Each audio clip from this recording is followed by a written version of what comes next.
मायबाप रसिकांच्या आग्रहास्तव पुनश्च सादर करीत आहोत गोपू देशपांडे लिखित कला अकादमीच्या ब गट नाट्य स्पर्धेत प्रथम स्थानी आलेले संघर्ष नाट्य उद्ध्वस्त धर्मशाळा।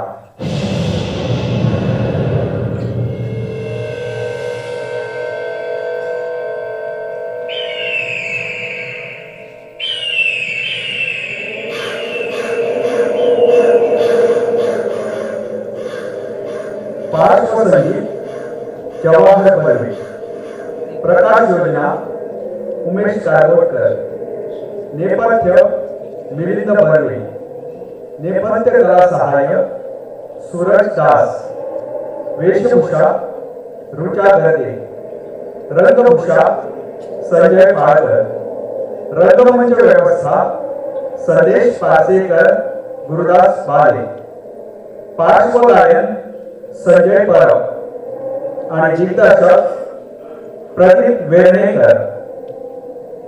सादर करीत आहोत उद्ध्वस्त धर्मशाळा।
हो मी दाखवेकर वाईस चान्सलर। हो आय सी ऑल राईट।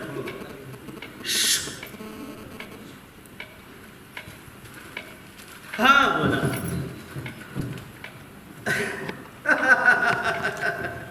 आपल्या तारीख सुद्धा स्मरणात आहे म्हणायची।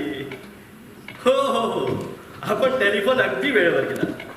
आणखी 5-10 मिनिटात ती बैठक सुरू होईल। हो हो हो हो त्या फाईल्स मिळाल्या। वा त्यांच्यावर मी पुष्कळचं कामही केलं आहे। त्याची काळजी करू नका। चौकशी कशी इन्फॉर्मल करायची ती आमच्यावर सोडा साहेब।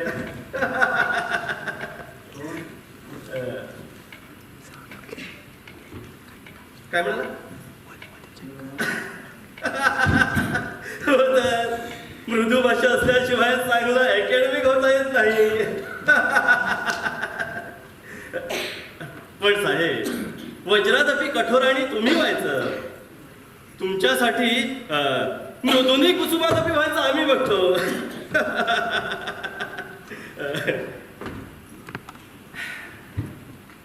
आपलं इतकं लक्ष आहे त्यानं बरं वाटलं साहेब। No no no no no nothing to worry about it all sir. Yeah.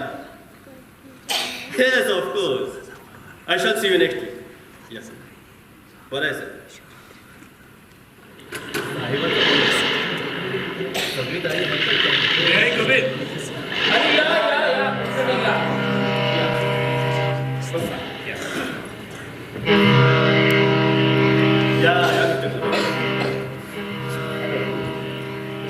बसा। बरेच दिवस तुम्हाला भेटायचा नियोजन आहे। अखेर तो योग आला। क्षीरसागर आणि आमदार पिव्हा यांनाही म्हटलं या। गप्पा अशा झाल्याच नाही बऱ्याच दिवसात। चर्चा आता दूरच राहिल्या। विलंकर जरा कॉफीचा बंदोबस्त करा। हो करतो।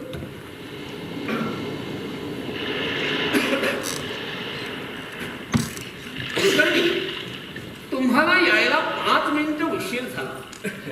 युनिव्हर्सिटीत तुमचा लौकिक तशीर म्हणून तुम्हाला उशीर व्हायला लागला तेव्हा मी मुस्कळ्यात पडलो। कुलकर्णीच्या बाबतीत हे शक्य नाही. ते काही आमच्यासारखे लेजिस्लेटिव्ह काउन्सिलचे सभासद नाहीत. पिवाय तुमचा सेन्स ऑफ ह्युमर मात्र अजून तसा आहे. काउन्सिलवर गेला पण बदल कसा तो नाही. चालायचं.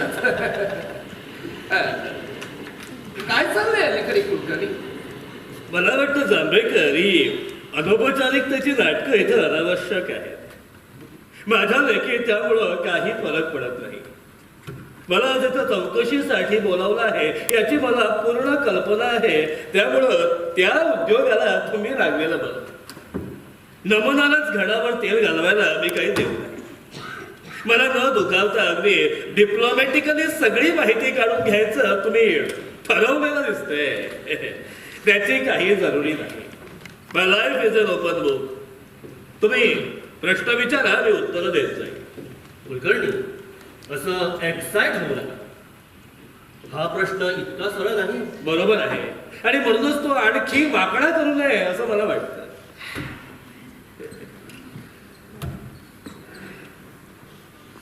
कुलकर्णी तुम्ही एकदम रागावल्यासारखे दिसता. नाही का? मी अगदी शांतपणे बोलतो हे तुमच्या लक्षात आलं नसेल.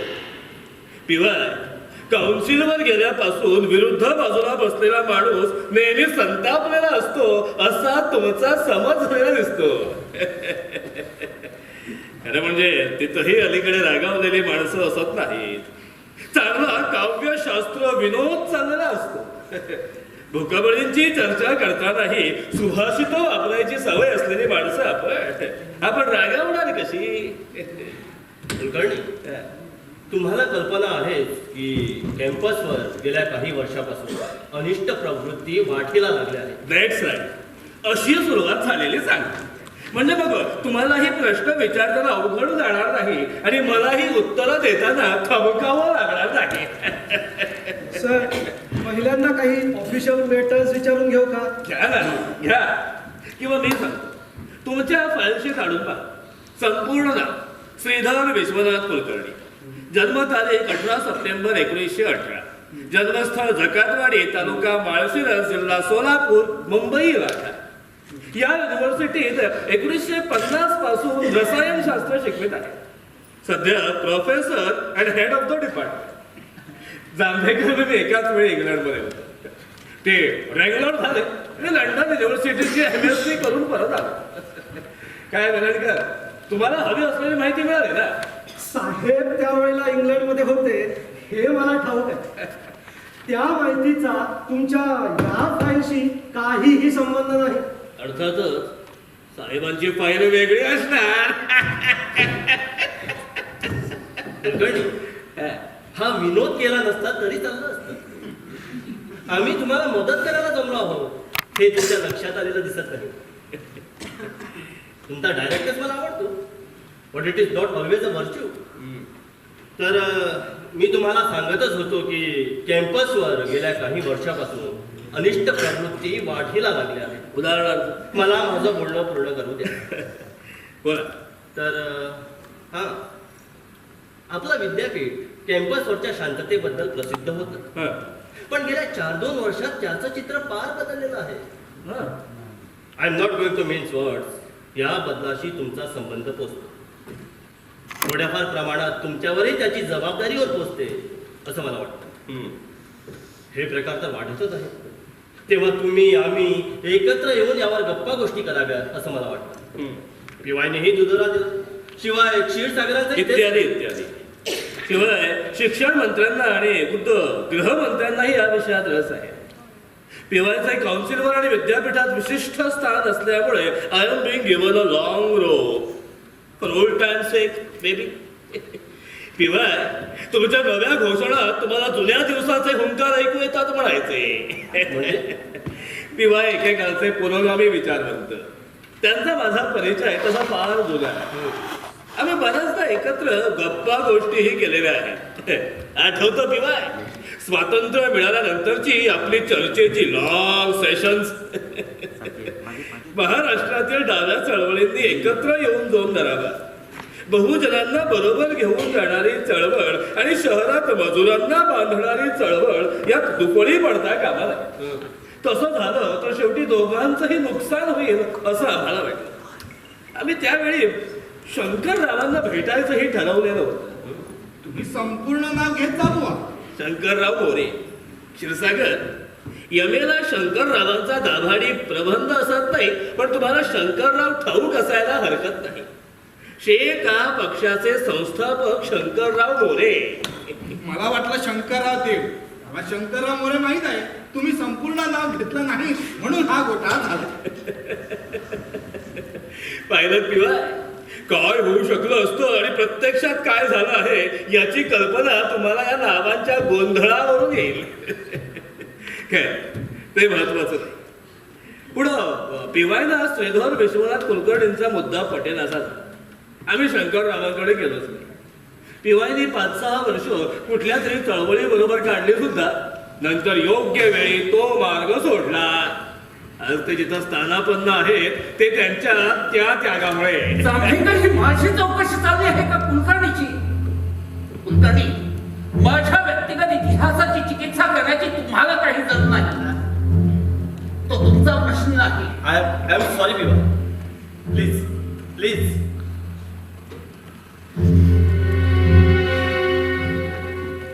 तर कुलकर्णी, थोडक्यात सांगायचं झालं तर रसायनशास्त्र शिकवण्या व्यतिरिक्त तुम्ही आणखीही बऱ्याच गोष्टी कॅम्पसवर चालवल्या आहेत. तुम्हाला सायन्सच्या लोकांना वेळ कसा मिळतो हेच कळतं. आता तुम्ही एखादा आर्ट्सचा विषय शिकवणारे असता तर आम्हाला काहीतरी बोध झाला असता. I see. म्हणजे तुम्हालाही असंच वाटतं गोंधळ आर्ट्सचीच मुलं करतात, सायन्सच्या लोकांना वेळच नसतो उदाडक्या करायला. खरंच जांभेकर, तुमचा विश्वास आहे या भाकळगटावर? तुम्हाला काय म्हणायचं? बंडखोरी वेळ आहे की नाही यावर अवलंबून नसते. बंड स्वभावात असावं लागतं. Anyway, let's get down to business. Please. तुमच्या शिक्षणासंबंधी मी काही विचारित नाही.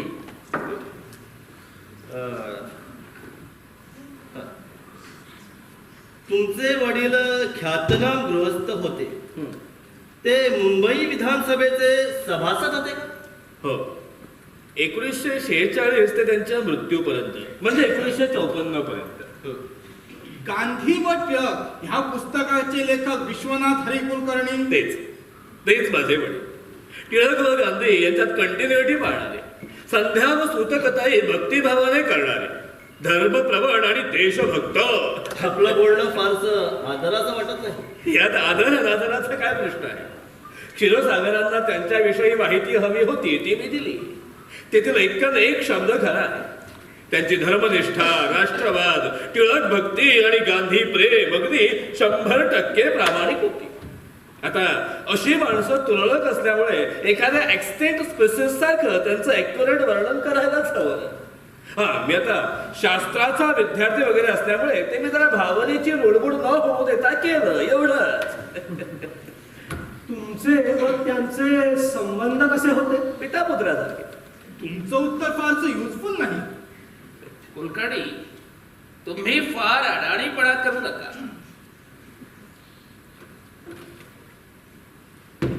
सर, इथं एक एव्हिडन्स महत्वाचा आहे. तिथल्या एका जिल्हा पत्रात 1952च्या निवडणुकी सभेत त्यांच्यावर हल्ला करणारा एक लेख हौसफ शिरवणे या नावाने प्रसिद्ध झाला होता. तेव्हा स्पेसिफिकली प्रश्न असा आहे की हा लेख कुलकर्णींनी लिहिला होता का? It was a bad article.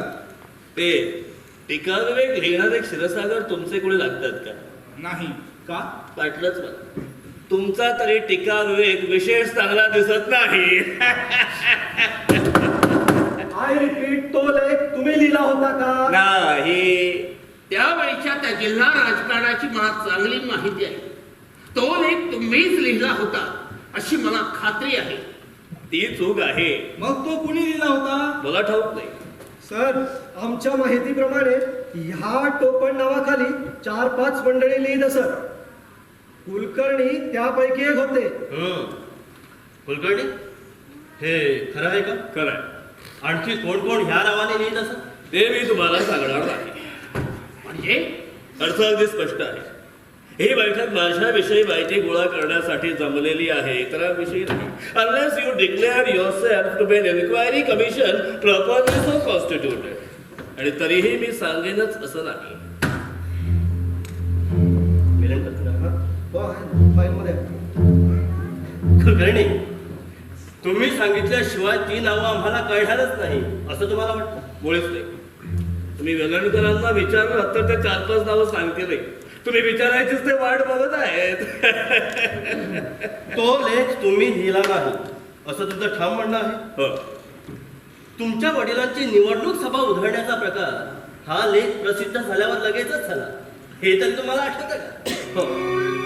पण त्या लेखामुळे तो प्रकार झाला असं जर तुम्हाला वाटत असेल तर ते बरोबर नाही. का? कारण त्या लेखाचा एवढा परिणाम होण्यासारखा नव्हता. लिहून बोलून या देशाला जागवता येत नाही.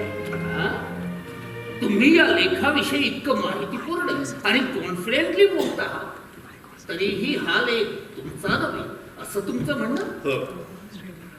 सभा उधळण्या पाठीमागे जी व्हायोलेंट प्रवृत्ती होती त्याला तुमचा पाठिंबा होता? नाही. आढळ व्हायलन्सचा मी पुरस्कर्ता नाही. आणि पिवा, हा प्रश्न तुम्ही मला विचारा. माझ्या वडिलांच्या विरुद्ध असलेला उमेदवार तुमच्या पक्षाचा म्हणजे तुमच्या माजी पक्षाचा होता, तेव्हा तो लेख तुम्ही लिहिलात का असंही मला विचारता येईल. अर्थातच तुमचा तेवढा भगूम नाही. तुम्ही अपमानास्पद भाषा वापरत आहात कुलकर्णी. ते टाळतं बरं. आम्ही तुम्हाला मदत करायला जमलो आहोत. कसं आहे ना, आपल्या विद्यापीठात सार्वजनिक चारित्र्य शुद्ध असलेली माणसं आहेत आणि तुम्ही त्यातलेच एक आहात अशी आमची खात्री आहे. तेव्हा शांतपणे न रागावता उत्तरं द्या. तुमचे व तुमच्या वडिलांचे संबंध त्यांच्या शेवटच्या 2-3 वर्षात बिघडलेले होते, हे खरं आहे का? पिवायनी वापरलेला शब्द योग्य आहे. तुम्ही त्यांच्या विरुद्ध प्रचार केला, हे तरी खरं आहे का? हो. तरीही त्यांची सभा उधळण्याच्या पाठीमागे तुमचा हात नाही असं तुमचं म्हणणं? That's right. तुमचे व त्यांचे संबंध कसे होते? मला वाटतं त्यांच्या मृत्यूच्या वेळी तुम्ही तुरुंगात होता. दादांचे माझे मतभेद होते. बाबांच्या निवडणुकाच्या गदारोळात आमचे आवाज विरुद्ध बाजूला लागलेले होते. पण हे होणार हे आम्हा दोघांनाही ठाऊक होते. त्यांना माहीत असलेलं राजकारण आणि नवं राजकारण यातला फरकही त्यांना उमगलेला होता. सवयीमुळं ते तिथंच राहिले. मी तिथं कधी नव्हतोच. आजूबाजूच्या गोंधळात आमचं भांडण, राजकीय भांडण त्यांना फार क्लेशदायक झालं. माझी उडी त्यांना मंजूर नव्हती. कदाचित त्यांना समजावून सांगताही आलं असतं. त्यांची प्रवृत्ती संघर्षाची होती. 1920-30च्या कारावासाचं त्यांचं राजकारण आणि नवं राजकारण यातला फरकही त्यांना उमगलेला होता. ते समजावून सांगणं त्याला अवघड गेलं. पण तेवढा वेळ झाला नाही. दैवानं ती संधी मला मिळवली नाही. 54मध्ये त्यांचं कर्मप्रवण आयुष्य संपलं. समजावून नाही. त्यांच्यासाठी 4 टिपू भरायची संधी मला मिळाली. जगाच्या लेखी तोही अधिकार मला उद्या.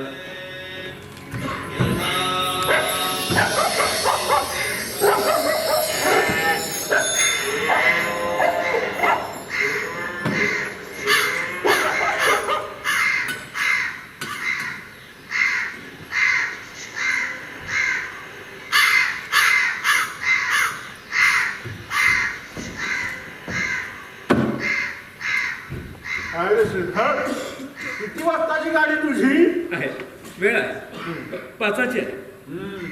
तू आला श्रीधर, ते बरं झालं.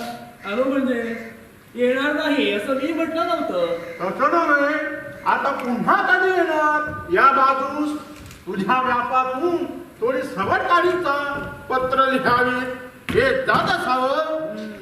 राजकारणाचे चाळ पायात बांधून घेतल्यापासून तुला दुसऱ्या काही सुचत नाही. राजकारणाचे चाल तर दादांच्या पायी सुद्धा होते. म्हणजे हा विसुदादांचा वारसा आहे. अरे वा, सगळं टोळाची भाषा बोलणार तुम्ही पोरं आणि तुमच्या तोंडी ही वारसांची भाषा, म्हणजे आश्चर्य काय हो? ते आश्चर्य तुम्हाला, मला नाही. मग काय रे, हा? गेल्या निवडणुकीत तुझी ही कृतज्ञता कुठं गेली होती? हा, बाप उमेदवार आणि चिरंजीव विरोधी सभेत हा तमाशा तरी कशाला केलास? अरे भाऊ, त्याचे तत्वज्ञ पिंटर मानत नाही. बाप मानत हेही नसे थोडके. काका, तुम्ही काय बोलत आहात हे तुम्हाला तरी कळतं की नाही कोणाच? आधीपासून माझ्या मागं का लागलाय हा तू? मी तुमचा काय अपराध केलाय? काकांशी बोलण्याची तुझी ही रीत काही वेगळीच आहे. सगळं तोडायला निघाले तुम्ही. तुम्हाला ह्या कुटुंबाचे काय? विसुदादा आमचा थोरला सख्खा भाऊ याचे तुला बरेच वेळा विस्मरण होते. त्याच्या एकुलत्या एका पोराची राजकीय दिवाळखोरी पाहून तळमळायचा तो. ते मी पाहिलंय, तुम्ही नाही. काका, तुम्हाला आमचे मतभेद तर सोडाच, पण एकूणच राजकीय चर्चा कळेल असं मला वाटत नाही. दादांचा माझं भांडण होतोय तर खरंच आहे. आज श्राद्धाच्या दिवशी त्याच्यावर तुमचं भाष्य कशाला? अरे भाऊ, सोडून द्या हा मादंग. गेल्या 2 वर्षात ह्या घरानं फार भांडणं पाहिली हो. आता त्यांची दादांच्या श्राद्ध दिनी पुन्हा उजळली नको. टिटवी होऊन निघाले समुद्ररिता करायला. दादा निवडणुकीत पडतील असं यांना वाटलं होतं. असं मला वाटत नव्हतं. मग ती भाषणं तरी कशासाठी करीत होतास? त्या विषयावर बोलायची माझी इच्छा नाही. माझी आहे. सकाळचे श्राद्धविधी उरकल्यानंतर तुला मी ते विचारायचं ठरवलेलंच होतं, पण तुलाही तमाशा होईल आणि सगळंच आम्हालाच करावं लागेल म्हणून भीती होती. आणि काय रे, हे श्राद्धविधी वगैरे प्रकरण तुमच्या तत्वज्ञानात कुठं बसतं तेवढं सांगाल का? ते त्यात बसत नाही. आणि तरीही आपण इथं येणं केलं. काका, विसरत आहे गोष्टी. पुन्हा हवं तर मी तुमच्या वाटेला जायचं नाही, पण निदान आज तरी हल्ले करू नका. वा वा वा वा वा वा, अगदी हळूवार काळी झालंय आमच्या विद्वान पुतण्याचं. बापानं विलायतेला धाडून शिकून पडवून मोठा केलाय. त्यानं अंतःकरण अगदी भरवून आलंय. पण हे असे अधांतरी डोळे लावून ही ऋण काही फिटायची नाहीत. अरे भाऊ, ह्यावेळी तू इथं नव्हतास. दादांना तिकीट मिळाला थोडं कठीणच गेलं हो. मुंबईच्या 4-5 आणि दिल्लीची एक ट्रिप केली तेव्हा कुठं तिकीट पत्रात पडलं. तेव्हा हे शहाणे दादांना धर्मोपदेश करीत होते. हा पक्ष तुमचा नव्हे, हे राजकारण तुम्हाला कळायचं नाही. लढलं तरी पाहिजे आणि मग कोणी सोसलं पाहिजे असं हे शहाणे तेव्हा दादांना सांगत होते. दादा म्हणत होता असं खरं काही आणि लाज लुटपतीने विटाळलेल्या त्या भानगडीत पडू नये असं ह्यांचं मत होतं. काका, दादांना माझं म्हणणं कबूल होतं हे तुम्हाला ठाऊक नाही. त्यांचं आपलं एकच, उभी हयात चळवळीत घालवली आहे. यातून बाहेर कसा पडला यातच राहणं मला भाग आहे. मुंबईला आबासाहेबांच्या समोर आश्रितासारखं उभं राहावं लागतं त्यांना. निवडणुकीचं तिकीट मिळायला फार गोष्टी जुळून द्याव्या लागतात. त्या काही जुळल्या त्यामुळं त्या मुंबईच्या फेऱ्या आले तिकीट घेऊन, पण जखमी. मी विचारलं, दादा अजून तुमच्या लक्षात कसं येत नाही? भावनावर शोभू नका. नव्या राजकारणाला तर वेगळंच तर्कशास्त्र आहे, तिथे तर वेगळीच समीकरणं आहेत, त्या तुम्ही बसत नाही. तुमच्या ध्यानात कसं येत नाही? तेव्हा थांबले, म्हणाले कळतं, सगळं लक्षात येतं. एकदम त्याला कुठंतरी वाचलेल्या लावस्तीच्या वाक्याची आठवण झाली. मार्ग उमजला की मरण सोपं. म्हणाले मी मरणाची वाट बघतो. मार्ग मला उमजलेला आहे. आणखी थोडं संबद्ध थोडं निरंतर खूप बोलते. इतकं होऊनही तुम्ही विरुद्ध कंपू जाऊन उभे राहिला का? त्यालाही दादांचा आशीर्वाद होता.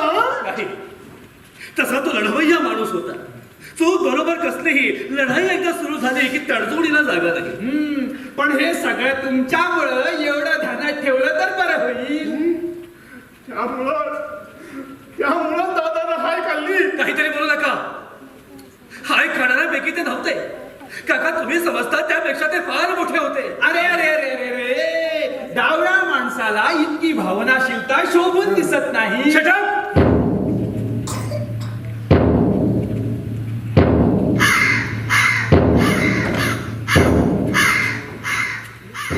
I'm sorry.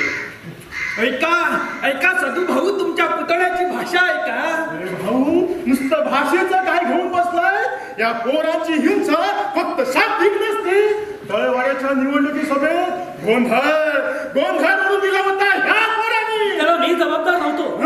त्यावेळी मी जिल्ह्यात सुद्धा नव्हतो. महाड तालुक्यात आमच्या प्रचार सभा चालल्या होत्या. त्या काय रे? कुणाची दुष्कर्म कुणाला चिकटवता. का तू तिथं नव्हतास? आम्हास काय पोरं समजला? सगळा घाट स्वतः घालून पुन्हा स्वतः नामाने रे. का तुम्ही काय बोलत आहात? तुम्ही ऐकून घ्यायच्या मनस्थितीत आहात असं मला वाटत नाही. नाही कसं नाही कसं सगळं ऐकायचं आहे. सांगण्यासारखं तुमच्याकडे काही असलं तर. पोरांचं राजकारण त्यात तुम्ही वस्तातले लंगडे बय. खायला मी आणि मरायला माझा भाऊ, एवढी हुशारी तुमच्या नक्कीच आहे. सदू, काय झालं काय त्या तळवड्याच्या सभेत?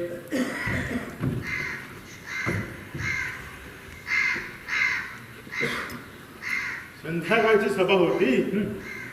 मुळात दिघीची सभा आटपून तळवड्याला पोहोचायला 10 वाजले. पहिल्यांदा रंगराव जाधवाकडे जेवण घ्यायचं ठरलं.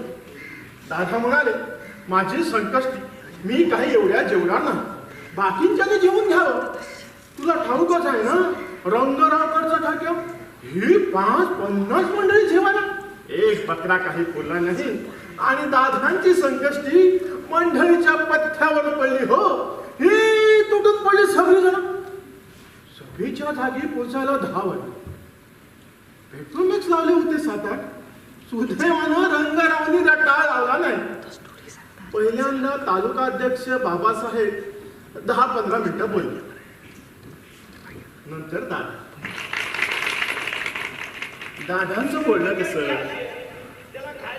कीर्तनकारासारखं सभा रंगली. इतक्यात कुठून तरी 30-40 सायकलवाले तिथे येऊन टपकले. घोषणाचा गजर सुरू झाला. नहीं रखनी, नहीं रखनी. कुलकर्णी, कुलकर्णी. सभेत एक गोंधळ. दादा शांतपणे पुढे आले. तो सायकल सोडायला त्यांना घेतलं. काय उत्सव सुरू झाली. तो सावंताचा मला माहित आहे ना. तिथून कुठून तरी एक गुंडा आला. एक पेट्रोल बस फुटला. दादा ओरडू लागले, शांत व्हा, शांत व्हा, शांत व्हा.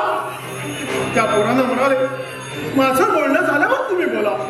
एकाच व्यासपीठावर आम्ही दोघेही बोलू. पण पोरं काही सामोपचाराच्या मनस्थितीत नव्हते. तळवड्याचा एकही मत तुम्हाला पडू देणार नाही. म्हणाले, हा प्रकार दादांना लागला. इधरचा मित्र निळेकर तो त्या गटात होता.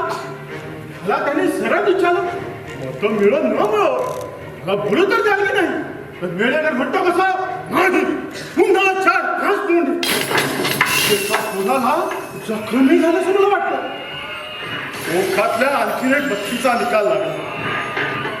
सभेत गोंधळच गोंधळ. दादा पुन्हा टेबलापाशी आले. सभा बंद करतो म्हणा. सभा संपली. दादांच्या पुऱ्या राजकीय आयुष्यात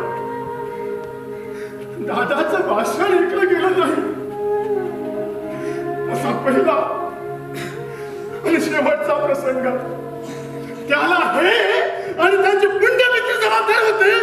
या किंवा असं करा, चालू लागा. तुमचे गुण ऐकले आताच. आणि ते पार्सल कसलं आहे? ती पुस्तकं कसली पुस्तकं? 4-2 संस्कृत, तुकारामांची गाथा आणि श्रीधर कवींचा पांडव प्रकार. दादांना फार आवडायचं तुका, म्हणून श्रीधर नाव ठेवलं त्याने माझं. ही पुस्तकं नेऊन आत ठेव. का? तुला देता येणार नाहीत ती पुस्तकं. पण का? सदू समजावून सांग बाळाला. दादांची पुस्तकं घेऊन चाललाय. तुला अधिकार नाही त्या पुस्तकांना हात लावायचा. दादानी फार निष्ठेनं जपली होती ती पुस्तकं. काका, काका मी तुमच्या पाया पडतो, पण असं करू नका. तेवढ्या 4 आठवणी आता उरल्या आहेत. दादा बरोबर मेघदूत वाचलं ते क्षण फार मोलाचे होते. आणखी खरंच काही नको मला. पुन्हा पांडव प्रताप वाचावं असं फार वाटायला लागलंय कालपासून. ते दादा तुम्ही कधी नीट पाहिलेलेही नाही. चातुर्मासात वाचायचे ते ती पोथी. संन्यासस्य महाबाहो रसाळ आख्यान वजा कविता आणि दादांचा गोड आवाज. तेवढं मला जतन करायचं हो. काका, असं करू नका. हे 2 क्षण माझ्यापासून हिरावून घेऊ नका. पुन्हा मागा वळून पाहायचा नाही मी. मला तोडलं आहे, पण हे कसं तोडू? नाचू गाऊ मिठो तुझा करू अनुवाद हा भंग त्यांनी मला शिकवला. आता डोळ्यांसमोर दिसायला लागले. काका, काका मी तुमच्या पाया बघतो. असं करू नका. काका,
Come on, let's get down to business.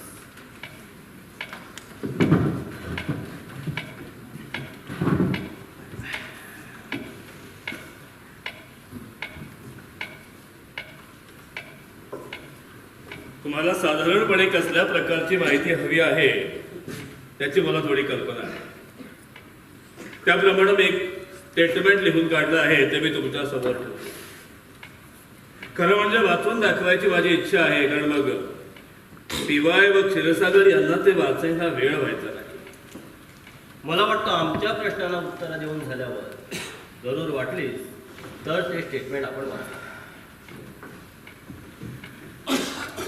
Kulkarni, तुम्ही प्रागतिक लेखक परिषदेचे सभासद आहात का? पीवाय, या चौकशीला मी तयार झालो कारण तुम्हा मंडळीशी सहकार्य करायची माझी इच्छा आहे.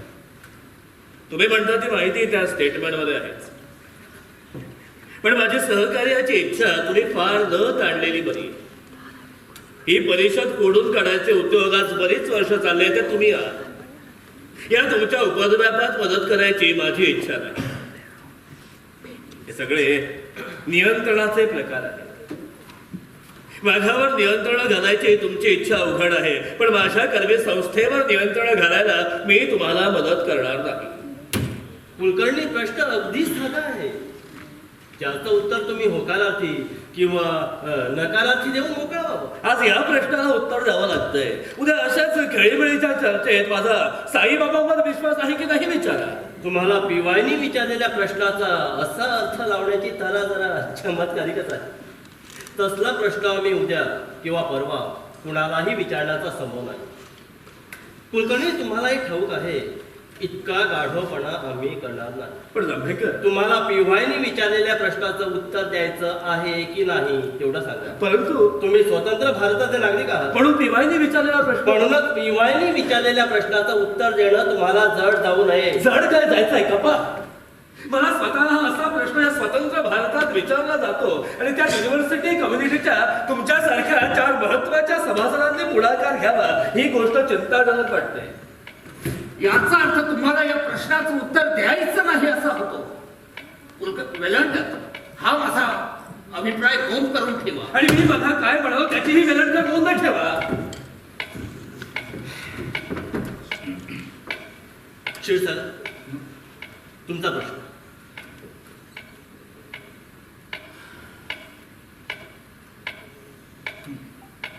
तुम्ही क्रांतिकारी शिक्षक संघटन ह्या नावाखाली एक संस्था ह्या विद्यापीठात सुरू केली आहे, हे खरं आहे का?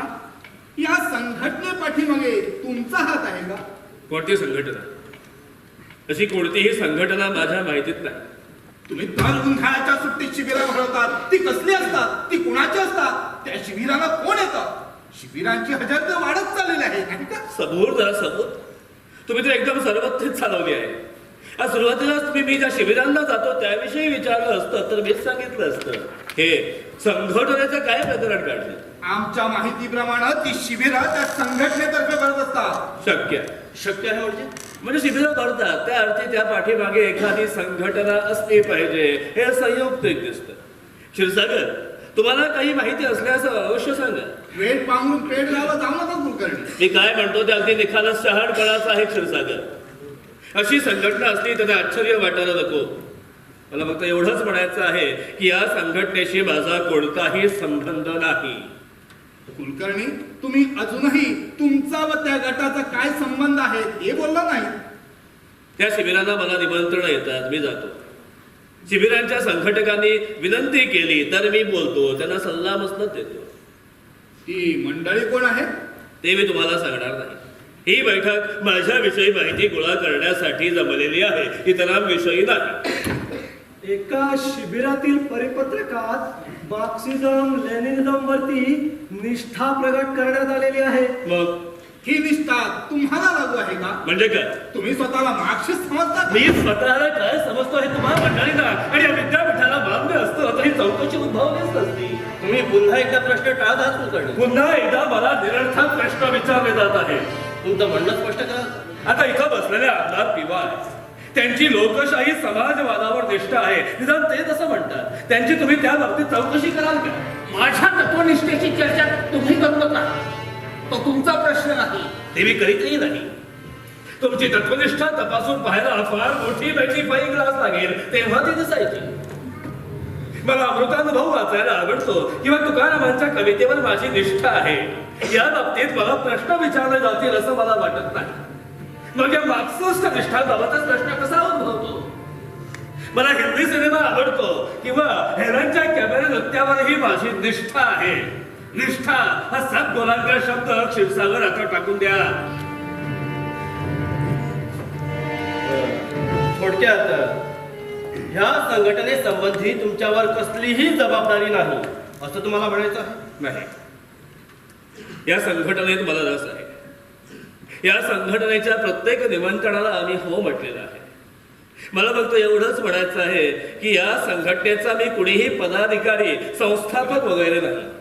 त्यामुळे या संघटनेसंबंधी मी कसलीही उत्तरं देणं गैर आहे किंवा ती उत्तरं तुम्ही ग्राह्य मानणं गैर आहे. I hope I am clear. Kulkarni, त्या संघटनेची तुम्हाला निमंत्रण येतात, प्रसंगी तुम्ही त्यांना सल्ले देता, आणि तरीही त्या संघटनेचा व तुमचा काही संबंध नाही असं तुमचं म्हणणं. अगदी. बरं, तुम्ही स्वतःला मार्क्सिस्ट समजता का? याही प्रश्नाला तुम्हाला उत्तर द्यायचं नाही. ठीक आहे, तुमची नकाराची उत्तरं अर्थपूर्ण आहेत, पण तरीही तुम्ही मार्क्सिझमचा अभ्यास केलेला आहे, करीत आहात, हे तरी तुम्हाला कबूल आहे. हो, तो घोर अपराध मी केलेला आहे, करीत असतो. या विद्यापीठाचा नास माझ्या मार्क्सिझम पासून कसा सुरू झाला याच्यावर मुंबईतील एका दैनिकानं अग्रलेख लिहून भाष्य केलं होतं. तुम्हाला काय वाटतं जांभेकर? मी स्वतः तसं काही म्हटलेलं नाही. मला वाटतं साहेब, कुलकर्णीच्या मार्क्सिझम लेनिनिझम व्यासंगासंबंधी काही विचारावं. कुलकर्णी, तुम्ही ह्या अभ्यासाला कसे व केव्हा लागला? सांगतो. आनंद, मी लंडनमध्ये असताना विद्यार्थ्यांचं एक अभ्यास मंडळ होतं. लेफ्ट बुक क्लब नावाचं एक प्रकरण होतं त्यावेळी. त्याचे बरेच सभासद होते. जरा स्पेलिंग सांगता का doctor? Left, LEFT, book club. या क्लब मध्ये कम्युनिस्ट मॅनिफेस्टोचा अभ्यास केल्याचं तुम्हाला आठवतं का? सांगतो. COMMUNIST MANIFESTO. बरं झालं, मीही विचारणार होतो. कुलकर्णी, बोला. मला नीट आठवत नाही. स्टेट अँड रेव्होल्युशन हे पुस्तक त्या अभ्यासक्रमात होतं का? शक्य आहे. या अभ्यासक्रमात कोणती पुस्तकं आम्ही अभ्यासक्रमाचा भाग म्हणून वाचली आणि कोणती नंतर ते आता नीट आठवत नाही. पण पिवाय, तुम्ही वाचली असली पाहिजेत ही पुस्तकं. हो, परंतु त्यातून आम्ही लवकर मुक्त झालो. ते तर बरंच आहे. जांभेकर, लंडनमध्ये असताना तुमचं आमचं या लेफ्ट बुक क्लब विषयी बोलणं झालं होतं. तुम्हाला बरंच कुतूहल होतं त्याविषयी त्यावेळी. मी कधीही या लेफ्ट बुक क्लबच्या आसपासही फिरकलेलो नाही आणि तुम्ही म्हणतात ते संभाषणही झालेलं मला आठवत नाही. माझी मुला तपासणी घेऊ नका. तुम्ही पार्टीचे सभासद होता किंवा आहात का? नाही. कधीही नाही. नाहीचा अर्थ काय होतो क्षीरसागर? तुम्ही कधी पार्टीचे मेंबर ॲट लार्ज होता का? मेंबर ॲट लार्ज म्हणजे काय? मी सांगतो. कधी कधी एखाद्या महत्वाच्या जागेवरचा मनुष्य पार्टीशी व चळवळीशी संबंध ठेवून असतो, पण त्याला पार्टीचा सभासद नसणंच पार्टीसाठी उपयुक्त असतं. अशा वेळी तो पार्टीशी इतर सभासदांसारखा संबंध ठेवतो, पण रेकॉर्डवर तो सभासद नसतो. उदाहरणार्थ, जांभेकरांना जर उद्या पार्टीचा मेंबर व्हावं म्हटलं, कुलकर्णी, तुम्ही दुसरी नावं वापरली तर बरं होईल. तर ते बहुधा पार्टीचे मेंबर ॲट लार्ज होतील.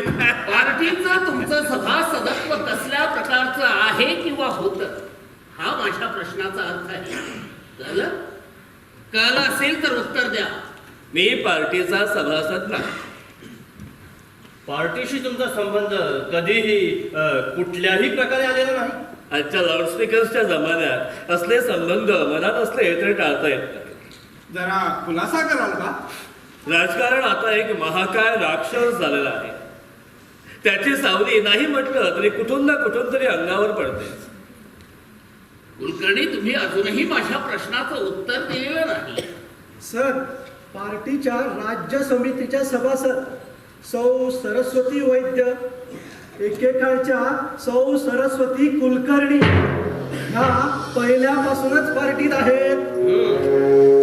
मला वाटतं साहेब, कुलकर्ण्यांनी ह्या संदर्भात काहीतरी सांगणं जरुरी आहे. बरोबर.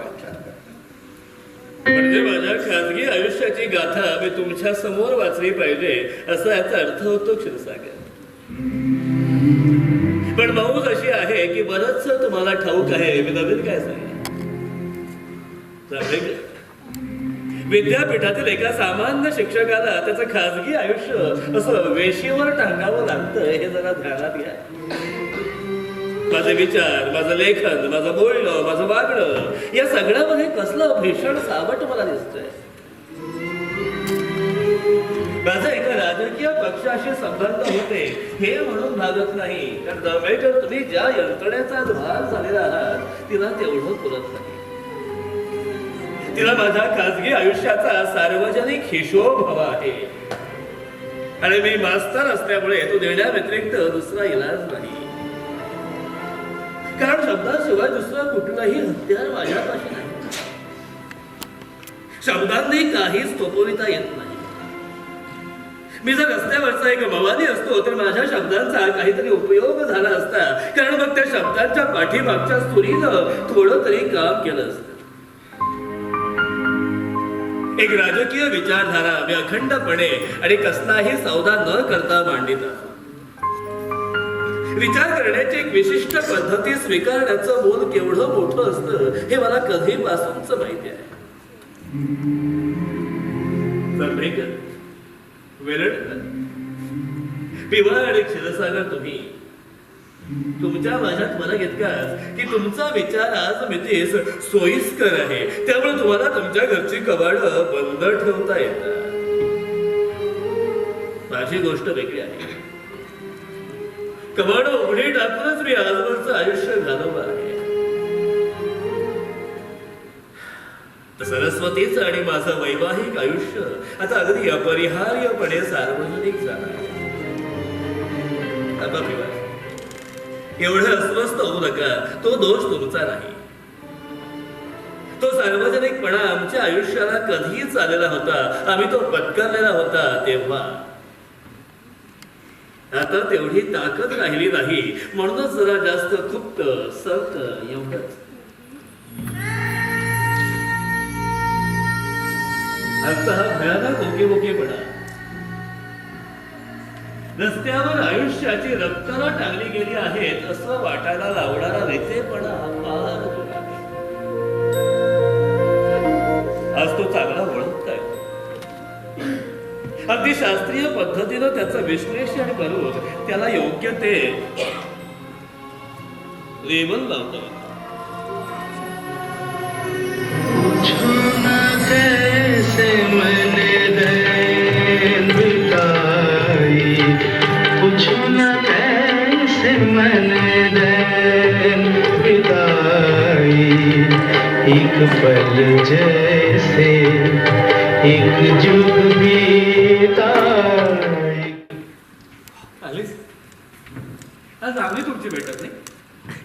थांब, कॉफी करून आणते का तुझं आवडतं पायपिंग हॉट वॉटर आणू? भगीरथनं तयार ठेवलंय मग आज. तुला उशीर व्हायला लागला आणि मी त्याला जायला सांगितलं. किती वेळ वाट पाहणार तो? शेवटी नवरा जशी वाट पाहतो ना सरस्वती, तशी कुणीही कुणाची वाट पाहत नाही.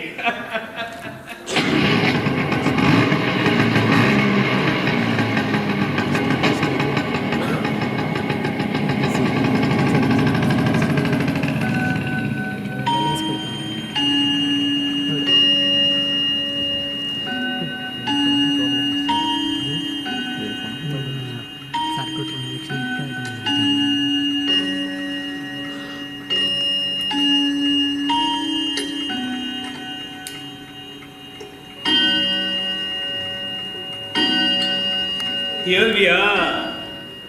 तुझं आवडतं कढत कढत पाणी. मी मात्र कॉफीच घेणार आहे.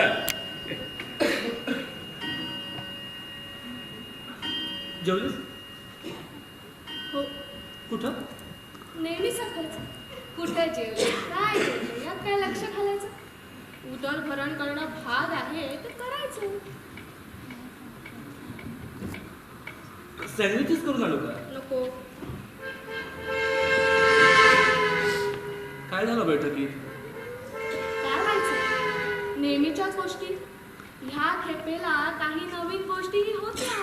म्हणजे मी काय बोलते ते तुला खरंच कळत नाही असं वाटेल कुणाला. तुला माहिती नाही. अंदाज करू शकतो. अंदाज करीत बसू नकोस. काहीतरी बोल. तुला मला काही सांगावंसं वाटत नाही. सांगण्याजोगं फारसं नाही.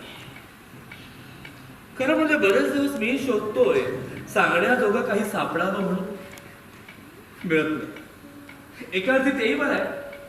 कदाचित आपल्या नात्यातील मॅच्युरिटीचं लक्षण असावं ते. पण खरंच बरेच दिवस झाले नाही आपल्याला बोलून. शब्द इतके निरुपयोगी होतील असं वाटलं नव्हतं इतक्या लवकर. निरुपयोगी? May be. सध्या त्याची थोडी टंचाई निर्माण झाली आहे खरी. इतरत्र मात्र ते अगदी वळवाच्या पावसासारखे कोसळताना दिसताय. हम्म. मी ऐकलं ते खरं का? साधारणपणे खरंच की. म्हणजे तुम्हाला जे समजतं ते खरं असतं की. तुमचं कौतुक वाटतं मला. जग अगदी स्वच्छ पूर्वनियोजित दिसतं तुम्हाला. मला प्रयत्न करूनही तसं काही दिसत नाही. गोंधळच जास्त दिसतो. शिस्त नाही असा त्याचा अर्थ. खोटं आहे ते. छे छे, शिस्त यावी म्हणून तर मी तुमच्या बरोबर राहण्याचा प्रयत्न करतो. पार्टीची लाईन काय आहे तिचे सगळे धागे दोरे गोळा करीत असतो. पण माझा गोंधळ वाढतो. तुझी भाष्य नंतर मला आधी हे सांग, मी जे काही ऐकलंय ते खरं का? मला माहिती आहे ते खरं आहे. हे काय चालवलंयस तू? काय तसं इंजर्ड इनोसन्सचं नाटक काय कामाचं श्रीधर? तुला माहिती आहे मी कशा संबंधी बोलते. तो महत्वाचा मुद्दा नाही. त्याच्यावर इतका कशाला विचार? मुद्दा महत्वाचा नाही. माझ्या माहितीत तरी नाही. लहान मुलासारखं करू नकोस. तुला त्या सभेला बोलावलं होतं, माझ्यापाशी बोलला नाहीस. मला कळायचं काही राहत नाही. पार्टी हा प्रकारच असा आहे. 1000 डोळे आणि 1000 कान असतात तिला. कॉम्रेड स्टालिनच्या मृत्यूनंतरची पहिली सभा. आपण आधी चर्चा करायला हवी होती. काय बोलायचं ते योजून ठेवायला हवं होतं असं तुला नाही वाटत? का म्हणून मला विचारतोस? अर्थातच. आणखी कुणाला विचारणार? तू आधी सरळ बोल, काय झालं त्या सभेत? उद्याच्या पेपरात वाचा. शेवट कुणालाही सांगू नका. हा विनोद असलाच तरी मला हसता येणं अवघड आहे हे तुझ्या लक्षात येईलच. का बरं? काही वाईट विनोद नाही. सगळ्या विनोदांना हसलंच पाहिजे असा तरी कुठं नियम आहे? काही विनोदांनी माणूस संतप्त कधी कधी, तेही स्वाभाविक आहे. अगदी बेसिक गोष्टींवर मला बोलायला लावलाच पाहिजे का? तुझं पार्टीशी काही नातं आहे, त्यामुळे तुझ्यावर काही जबाबदाऱ्या पडतात. पार्टीची शिस्त वगैरे? हो, पार्टीशी संबंधित असणारी माणसं स्वतः तितकी मशगूल असलेलं चालायचं नाही. शिस्त पाळावी लागते. ती फार वेळा मोडतोस तू. स्टालिन हा विषय इतका साधा नाही, आणि ज्यावेळी तू त्यावर बेजबाबदारपणे बोलतोस त्यावेळी हा चळवळीची शिस्त मोडतोस. मग काय, समाज परिवर्तनाच्या आपण गप्पा मारतो, संप करतो, मोर्चे काढतो, ते सगळं ह्या शिस्तीशिवाय व्यर्थ आहे. आपण सैनिक आहोत असं वाटलं पाहिजे, वागलं पाहिजे, आणि कमांडर्सच्या आज्ञा मानल्या पाहिजे. त्यात काय चूक आहे? क्रांतीची भाषा करणं म्हणजे बेजबाबदारपणे वागणं नव्हे, त्याला कडवेपणा लागतो, आणि कडवेपणाला शिस्त लागते. काय शिस्तभंग केला? तुझं आजचं भाषण आधी क्लिअर करून का घेतलं नाहीस? मला का नाही सांगितलंस? तुला सांगितलं असतं तर तू मला त्या सभेला जाऊच दिलं नसतं. आश्चर्य वाटतं? नाही, म्हणूनच न सांगता गेलं. हो, यू आर इम्पॉसिबल. स्टालिनच्या कार्यासंबंधी प्राध्यापक कुलकर्णींचं जजमेंट आज जाहीर झालं नसतं तर काय बिघडलं असतं? ते जाहीर होण्यावरही फारसं काही बिघडलेलं नाही. हे पहा, पण मी तुला काय सांग, तुला माहित असलेल्याच गोष्टी. जाऊ दे. आपण एक राजकीय पक्ष आहोत. मुख्य म्हणजे आपल्या सगळ्या स्ट्रॅटेजी शिस्तीवर उभ्या असतात. जाऊ दे. पार्टी बरोबर असणं म्हणजे क्लबात जाणं नव्हे. वाटेल त्यावेळी बोलणं ह्याला राजकारण म्हणत नाही, आणि ते मुद्दाम आलं लक्षात. थोडक्यात मी मौन पाळणं जरूर होतं असं तुझं म्हणणं. ही कसली शिस्त? कुणाची शिस्त? फौजा उभ्या करायच्या आहेत का तुम्हाला? नाही, फौजा उभ्या करायच्या आहेत असं म्हटलं म्हणून आपोआप त्या उभ्या होत नाहीत. तेलंगणात प्रयत्न सुरू केला होता. 30-40 लाखांना काही काळ तरी मुक्तीचा अनुभव दिलात, आणि एकाएकी आदेश आले, तलवारी न्यान करा. तलवारी न्यान झाल्या. हुकूम देणारे कोण? कुठले? ते मानणारे कोण? कुठले? तेलंगणातील सशस्त्र उठावाची 48 सांगता केली तेव्हा ब्राह्मण बोलावले होते की नाही? ही तुझी टीका माझ्या पुरती माहितीची आहे.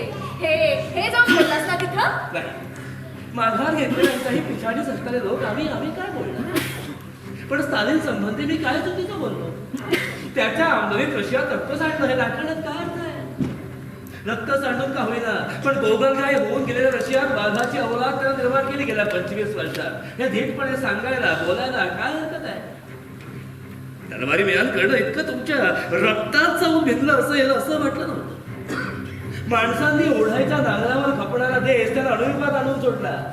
संन्यस्त खड्ग ही कामं करू शकत नाही. वाघ पैदा करायचंय तर रक्ताची चव त्याला लागणारच हे मी म्हणालो, अजूनही म्हणे. राव काय म्हणतो माहित आहे ना, क्रांती करणं म्हणजे पंचपात्र आणि पितांबर घेऊन जेवायला जाणं नव्हे. इत्यादी इत्यादी. स्टालिनने अत्याचार केले हे म्हणण्याची ही जरा अननेबल मेथड. ट्रॉट्स्किझमचा प्रकार. हाकून ट्रॉट्स्की 4 नावं मलाही सांगता येतील, पण ते उत्तर नाही. मला काय सांगणार ना, 60 कोटींचा देश ज्यानं आपल्या पायावर उभा केला त्या नावाचं तुमचं विश्लेषण काय? तर त्याच्या राजकारणाला मार्क्सिझम लेनिनिझमचा स्पर्श नाही. लेख लिहिले तुमच्या नेत्यांनी. आज विसरला आहात 1949-50 पर्यंत लेखा. 60 कोटींना जागवून 20 वर्ष लढून कम्युनिस्ट सरकार स्थापणारा मार्क्सिस्ट असेल तर damn your Marxism and ours too. तुमच्या नेत्यांना वाटतं चीनमध्ये लढणाऱ्या कम्युनिस्टांपेक्षा लंडनमध्ये बसून थिअरीज बनवणाऱ्यांना मार्क्सिझम चांगला कळतो, आणि तुला वाटतं प्रयाग इतका चांगला मार्क्सिझम कुणालाच कळत नाही. ह्यात प्रयाग आणण्याची काय जरूर? वंडरफुल. म्हणजे खरा राग माझ्या भाषणावरचा नाहीच. नुसतं प्रयागचं नाव घेतलं आणि स्टालिन मागा पडला. म्हणजे अर्थ कळला नाही. समजावून सांग.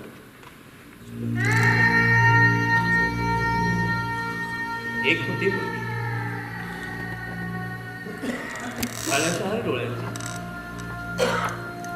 कधी मध्ये त्या डोळ्यात अंगार पेटत असे. एकदा तो पेटला तेव्हा त्या डोळ्यांना आणखी 2 डोळे भेटले. अंगार आणखी पेटला. आता डोळे शेणले आहेत. ऊनही आवडत नाही. अंगाराचं काय? 4 डोळे आता एकमेकांना टाळतात. भिडले तरी एकमेकांकडे पाहत नाही. आता त्या 2 डोळ्यांना, काळ्याशार डोळ्यांना दिसते फक्त शिडी, वर वर जाणारी शिडी. सरस्वती, माझं राजकारण तुला आता गैरसोयीचं झालंय. पार्टीतल्या तुझ्या प्रमोशनला अडचणी नसतात.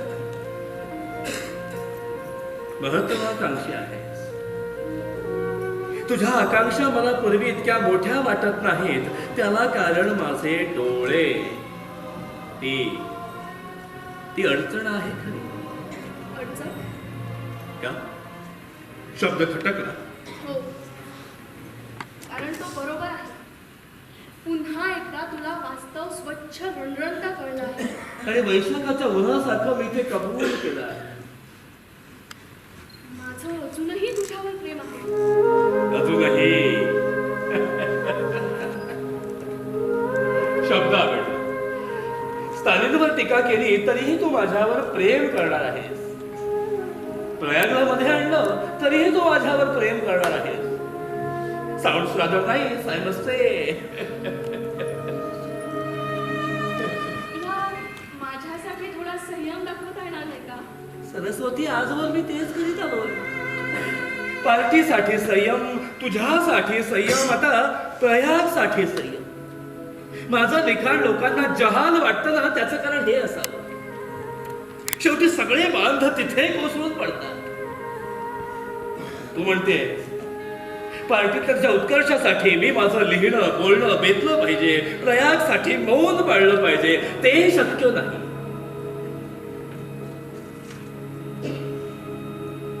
पण मी मौन पाळावं असं तुला खरंच वाटतं? मी असाच वागत राहिलो की तुला एक निमित्त होईल. प्रयागच्या बाबतीत तुला संयम दाखवावा लागणार नाही. हा प्रश्न पार्टीचा नाही, मार्क्सिझमचा तर नाहीच. तुला मोकळं वाटेल नाही ते दृष्टी. शेवटी तूही खरी मध्यमवर्गीय पेटी बुर्जुआच की. मुक्त होता यावं असं वाटतं. आयुष्याच्या जयजमध्ये हलवावं असं वाटतं. पण सप्तसुरांची अस्सल खानदानी शिस्त काही का म्हणू नकोस. तू स्वतंत्र आहात. प्रयाग आणि तू दोघेही स्वतंत्र आहात. त्यासाठी नाटक कशाला? पुन्हा नाटक. आजच्या बैठकीत वालावलकरनं आजच्या सभेचा उल्लेख केला असता. त्या मूर्खाला वाटतं माझ्याबद्दल बोलून तुला अडचणीत टाकता येईल. सरस्वती, त्यानं अजून तुला क्षमा केलेली नाही. माझ्या आधीचा पराभूत तो म्हणाला असता. आज युनिव्हर्सिटी स्टॉलिनची शोकसभा झाली. त्या सभेला प्राध्यापक कुलकर्णी मुख्य वक्ते होते. त्या सभेसंबंधी आपल्या निर्भेडमध्ये काय लिहायचं का काही लिहायचं नाही याचा विचार या बैठकीला करायचा आहे. नंतर प्रयाग तडजोड सुचवतो. परिणाम तू करत असलेली उलट तपासणी. उगीच कल्पना करीत बसू नकोस. त्याची जरुरी नाही. तू स्वतंत्र आहेस पण मी स्वयंभू आहे. स्वातंत्र्य आणि स्वयंभत्व यांची लढाई लावून देण्यात मतलब नाही. स्वयंभत्व जिंकेल, नेहमी जिंकतो, आजही जिंकेल. पण श्री- ऐकून घे, मी ते भाषण मागव घेणार नाही. त्याचा लेख करून मी तो छापणार आहे. आता तडजोड नाही. आता कशातही तडजोड नाही. तुम्ही प्रश्न विचारलात. हा एक प्रसंग आठवला तो सांगितला. तुमच्या दप्तरी तो लेख असेलच. पार्टीशी असलेलं माझं सहचर्य संपलं त्या लेखामुळेच. पुढे 2 वर्षांनी ती प्रयागकडे राहायला गेली. आज ती राज्य समितीची सभासद आहे आणि मी हेड ऑफ द डिपार्टमेंट. ती विजयी झाली आहे तिच्या प्रकारे. यशाची तिची कल्पनाच मुळात फार लहान होती. ते तिला मिळालं. मला यश फारसं कधी उमगलंच नाही. आज तुमच्या मॉन्स्टर चौकशीचा बळी मात्र झालो आहे. पण हा बळी आजचा नव्हे. पराभव मला समोर दिसतच होता तरीही मी शोषितपणे पुढे चाललो. अवघड झालं. राजकारण तर सोडाच, संवाद सुद्धा अशक्य झाला, थांबला. तोही तिनं थांबवला. जे मी थांबायला हवं होतं, थांबीन म्हटलं होतं ते तिनं थांबवलं. माझ्या पराभवाचा उत्सव तिनं मांडला तो आज तागायत चालला. मी विचारवंतांसारखा त्या पराभवाचं विश्लेषण करतो. तिचा विजय, माझा पराभव, खरं म्हणजे या कॅटेगरीज योग्य नव्हे. निदान तुम्हाला समजण्याजोग्या नाही. एनिवे, ते सगळं संपलंय. असंच संपलं. मला कळायला हवं होतं. ती कुठलीशी एक कविता आहे ना की घाव इतके बसले की रक्ताचाही रंग बदलला. पीपल्स एज मध्ये त्यावेळी एक लेख प्रसिद्ध झालेला. माझी हजेरी घेणार. माझा खरा रंग कळल्याचं त्यांनी लिहिलं होतं.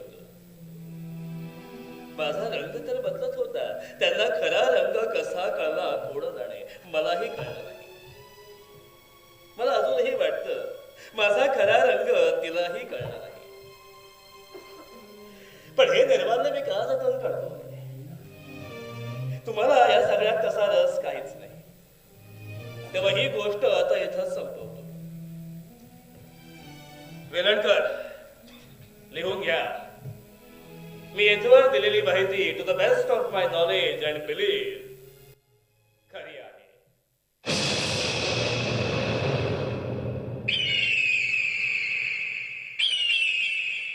ही आशा आणि निराशा, ही प्रारब्धाची किमया, हे चक्र सदा फिरणारे ज्या